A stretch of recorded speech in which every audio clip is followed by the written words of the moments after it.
بسم اللہ الرحمن الرحیم۔ السلام علیکم ورحمۃ اللہ وبرکاتہ۔ میرے ایک بھائی نے سوال پوچھا ہے کہ ماہ شعبان المعظم کا بابرکت مہینہ چل رہا ہے اور لوگ اس کی 15 تاریخ کو بالخصوص روزہ رکھتے ہیں، تو کیا ماہ شعبان کی 15 تاریخ کو روزہ رکھنا یہ سنت سے ثابت ہے؟ تو ماہ شعبان المعظم کے حوالے سے جو سوال کیا گیا، تو اگر آپ نبی پاک صلی اللہ علیہ وآلہ وسلم کی بابرکت زندگی کو دیکھیں تو نبی پاک صلی اللہ علیہ وآلہ وسلم نے ماہ رمضان المبارک کے علاوہ جس ماہ مبارک میں سب سے زیادہ روزے رکھے، نفلی روزے رکھے ہیں، وہ ماہ شعبان المعظم کا مہینہ ہے۔ یعنی کثرت کے ساتھ نبی پاک صلی اللہ علیہ وسلم نے اس ماہ مبارک کے اندر روزے رکھے۔ اور جو میرے بھائی کا سوال ہے کہ بالخصوص لوگ ماہ شعبان المعظم کی 15 تاریخ کو روزہ رکھتے ہیں، تو کیا یہ سنت سے ثابت ہے؟ تو ابن ماجہ شریف کی ایک حدیث پاک ہے، حضرت علی المرتضیٰ مشکل کشا شیر خدا رضی اللہ تعالیٰ عنہ اس حدیث پاک کو روایت کرتے ہیں۔ آپ فرماتے ہیں کہ نبی پاک صلی اللہ علیہ وسلم نے فرمایا کہ قوموا لیلہا وصوموا نہارہا، یعنی ماہ شعبان کی جو 15ویں رات ہے اور آگے جو 15 کا دن ہے، حضور نے فرمایا کہ اس کی رات کو قیام کرو اور اس کے دن کو روزہ رکھو۔ جبکہ یہ حدیث پاک، اس پر محدثین نے، علماء نے کلام کیا ہے کہ یہ حدیث ضعیف ہے۔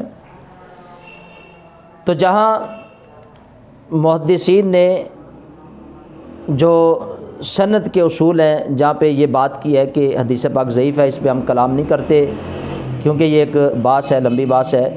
تو اسی طرح محدثین نے جو حدیث کے اصول بیان کیا، اس میں یہ بھی لکھا ہے کہ جہاں فضائل اعمال کے حوالے سے کوئی بات ہوتی ہے کہ جس حدیث پاک کے اندر فضائل کی فضیلت کو بیان کیا جاتا ہے، تو انہوں نے لکھا ہے کہ اس پر عمل کرنا بالکل جائز ہے اور مستحب عمل ہے۔ تو یہ محدثین کا ایک اصول ہے جو میں نے آپ کے سامنے بیان کیا ہے کہ جہاں کوئی حدیث پاک فضائل اعمال کے حوالے سے ہو، تو علماء نے لکھا ہے کہ اس کے اوپر عمل کرنا جائز بھی ہے اور مستحب عمل ہے۔ تو ہم اس دن کا روزہ رکھنا، یہ اس کو واجب نہیں سمجھتے، نہ ہی اس کو فرض سمجھ کے رکھتے ہیں۔ تو روزے تو صرف ماہ رمضان المبارک کے فرض ہیں، تو اس کو اچھا عمل سمجھتے ہوئے، نبی پاک صلی اللہ علیہ وسلم کی سنت سمجھتے ہوئے، محدثین کے اس جو اصول کے مطابق کہ فضائل اعمال کے حوالے سے اگر کوئی حدیث پاک ہے تو اس کو اصول کے مطابق اس پر ہم عمل کرتے ہیں، تو اس کا روزہ رکھتے ہیں۔ تو جو اس اصول کے مطابق روزہ رکھتا ہے، بالکل یہ جائز ہے، درست عمل ہے۔ تو ہمیں چاہیے کہ ہم فرائض کے ساتھ ساتھ نوافل کا بالخصوص اہتمام ضرور کیا کریں، کیونکہ یہ ایک اوور ٹائم ہوتا ہے، یہ اللہ رب العزت کا قرب حاصل کرنے کا ایک ذریعہ ہے، اللہ رب العزت کی بارگاہ سے ثواب حاصل کرنے کا ایک ذریعہ ہے۔ اور بالخصوص یہ ماہ مبارک، یہ وہ ماہ مبارک ہے کہ جس میں ہمیں کثرت کے ساتھ عبادت کرنی چاہیے، کیونکہ ہمارے اعمال اللہ کی بارگاہ میں پیش کیے جانے ہیں۔ اور پھر نبی پاک صلی اللہ علیہ وسلم سے یہ سوال بھی کیا گیا کہ حضور آپ کثرت کے ساتھ اس ماہ مبارک میں روزے کیوں رکھتے ہیں؟ تو نبی پاک صلی اللہ علیہ وسلم نے یہی ارشاد فرمایا کہ میں اس ماہ مبارک میں اس لیے روزے رکھتا ہوں کہ جب میرے اعمال اللہ کی بارگاہ میں پیش کیا جائے تو میں اس وقت روزے کی حالت میں ہوں۔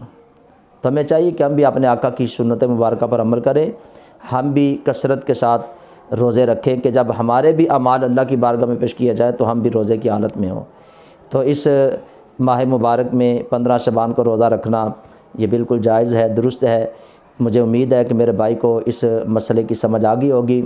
تو میں تمام ساتھیوں سے یہ گزارش کروں گا کہ زیادہ سے زیادہ اس کلپ کو آگے شیئر ضرور کیا کریں۔ ہو سکتا ہے کہ آپ کے کلک کرنے سے اور لوگوں تک یہ بات جائے، وہ بھی اس کو سنیں، وہ بھی اس پر عمل کریں، تو انشاءاللہ یہ ان کے لیے بھی ثواب کا، اجر کا باعث ہوگا اور ہمیں بھی اس سے اجر اور ثواب ملے گا۔ اللہ تعالیٰ کی بارگاہ میں دعا گو ہوں، اللہ تعالیٰ مجھے بھی، آپ سب کو بھی کثرت کے ساتھ نوافل ادا کرنے کی، نفلی روزے رکھنے کی، عبادت کرنے کی توفیق عطا فرمائے۔ اللہ تعالیٰ ہم سب کا مناصر ہو۔ السلام علیکم ورحمۃ اللہ وبرکاتہ۔